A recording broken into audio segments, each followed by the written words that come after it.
बांस का अद्भुत रोबोट। झंझोटी गांव में एक गरीब आदमी जगन अपनी पत्नी केतकी और बेटी तापसी के साथ रहता था।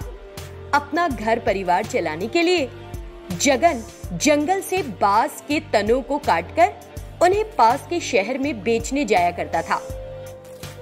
एक दिन जब वो बांस लेने के लिए जंगल जा रहा था, पापा आप मेरे लिए खेलने के लिए गुड़िया क्यों नहीं लाते? मैं आपसे कब से कह रही हूँ।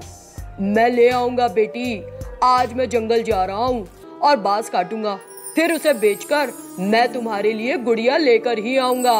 हाँ, आप ध्यान से सुन लो कि अगर आप गुड़िया नहीं लाए तो मैं खाना नहीं खाऊंगी। जिद्दी मत बनो बेटी, अगर तुम मुझे अपने प्यारे मुस्कुराते चेहरे के साथ भेजोगी तो सब अच्छा होगा।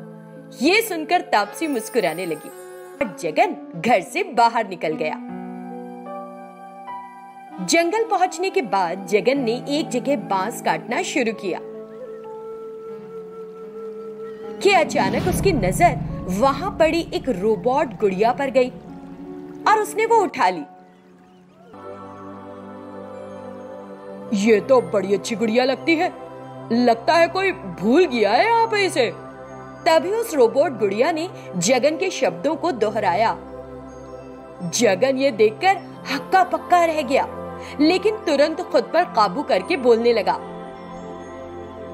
मुझे बात करने वाली गुड़िया मिल गई और इसे मैं अपनी बेटी को देकर उसकी इच्छा पूरी कर सकता हूँ और वो इस गुड़िया के साथ मजे से खेल सकती है। मैं भी यहाँ अब और नहीं रह सकती, मुझे भी कोई मेरे साथ खेलने के लिए चाहिए। तुम मुझे अपने घर ले चलो, मैं तुम्हारी बेटी के साथ खेलूंगी, मैं उसके साथ खूब उछल कूद करूंगी और जरूरत पड़ने पर घर के काम भी निपटा दूंगी। ये सुनकर ठीक है गुड़िया, मैं तुम्हें अपने घर ले चलता हूँ। जगन ने फिर अपने सिर पर कटे हुए बांस की गठरी रखी और रोबोट को साथ लेकर अपने घर की ओर निकल गया। उसने बांस एक पेड़ के पास रखा और घर में जाकर अपनी बेटी को आवाज दी। तापसी दौड़कर अपने पिता के पास आई और रोबोट गुड़िया को देखकर बड़ी खुश हो गई।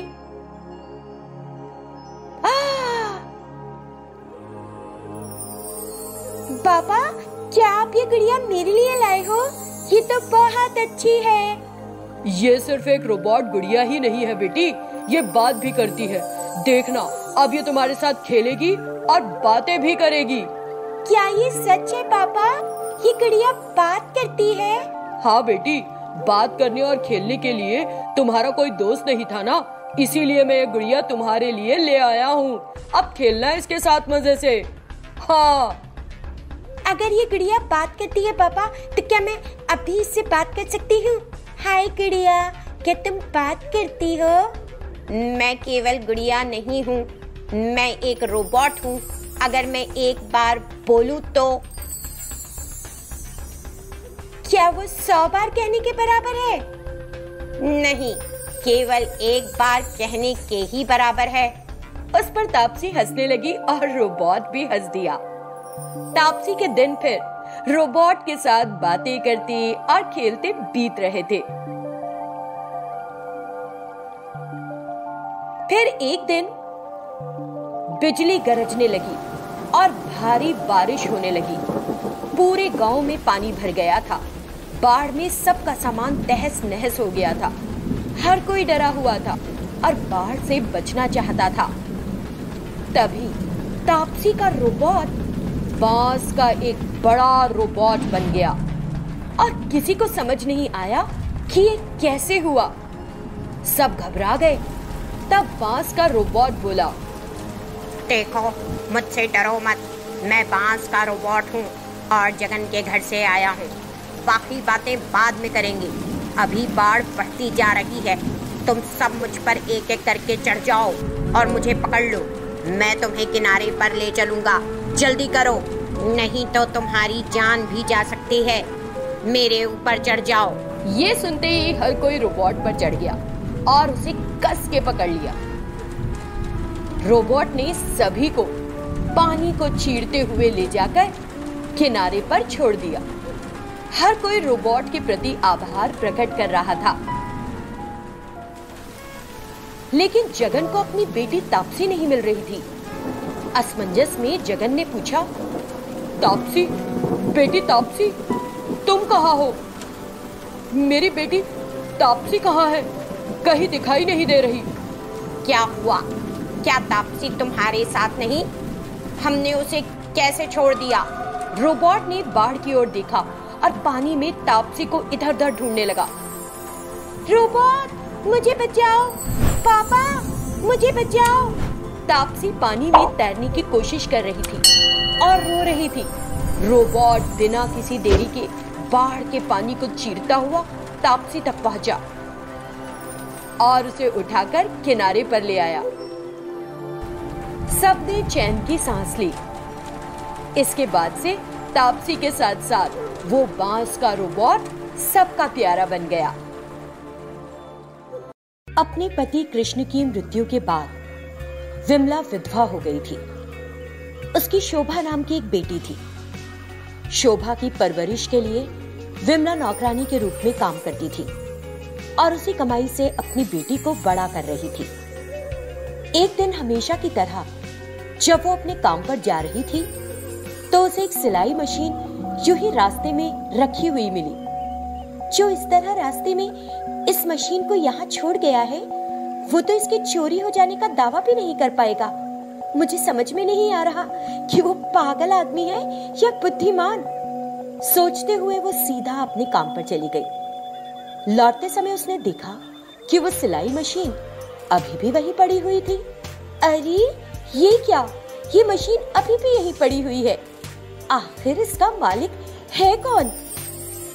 तभी उसे एक आवाज सुनाई दी, यदि तुम इस मशीन को अपने घर ले जाओ तो तुम इसकी मालिक बन जाओगी।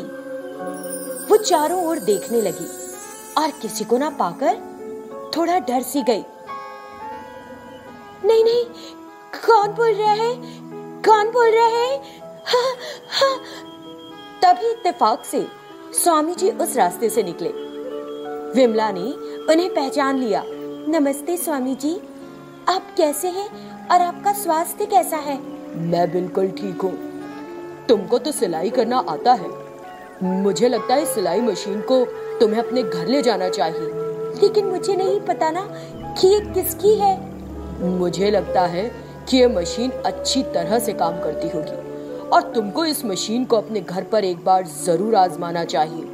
अगर इसने काम किया तो तुम नौकरानी का काम बंद कर सकती हो और कपड़े सिलकर कमा सकती हो। इसीलिए इसे अपने घर ले जाओ, ले जाओ। विमला ने आखिर स्वामी जी की बात को मान लिया और सिलाई मशीन अपने घर ले गई। मशीन को देखकर विमला की बेटी शोभा बड़ी खुश हो गई। माँ, ये तो सिलाई मशीन लगती है, कितनी अच्छी है। उसकी बेटी ने स्टूल पर बैठकर उस मशीन को चलाना शुरू किया और हैरानी की बात थी कि उसमें से सोना निकलने लगा। ये देखकर बेटी, अब समझ में आया कि स्वामी जी ने हमारी सहायता करने के लिए ऐसा किया। बहुत समय पहले स्वामी जी के सिर पर चोट लगी थी और मैंने उन्हें अपने घर में उनकी सेवा करके उन्हें चोट से उबरने में मदद की थी। उन्हें बहुत खुशी हुई और अगले दिन से वे मशीन से सोना निकालकर पैसा बनाने लगे। उस पैसे से उन्होंने अपना घर लिया और वे सुख से रहने लगे। मशीन से कमाए गए पैसे से विमला ने सिलाई मशीनों का कारोबार शुरू कर लिया। फिर एक दिन एक बूढ़ी औरत जो बड़ी गरीब थी विमला के पास आई और मदद की गुहार लगाने लगी। अम्मा, आज आप जिस हालत में हैं, मैं भी कभी ऐसी ही गरीबी की मारी थी। ये सब स्वामी जी की दी हुई सिलाई मशीन की मदद से हुआ। अब आप इस मशीन को ले जाओ ताकि ये मशीन आपकी जिंदगी भी बदल दे। विमला ने उस बूढ़ी औरत को वो मशीन दे दी और वो खुशी खुशी उसे अपने साथ ले गई।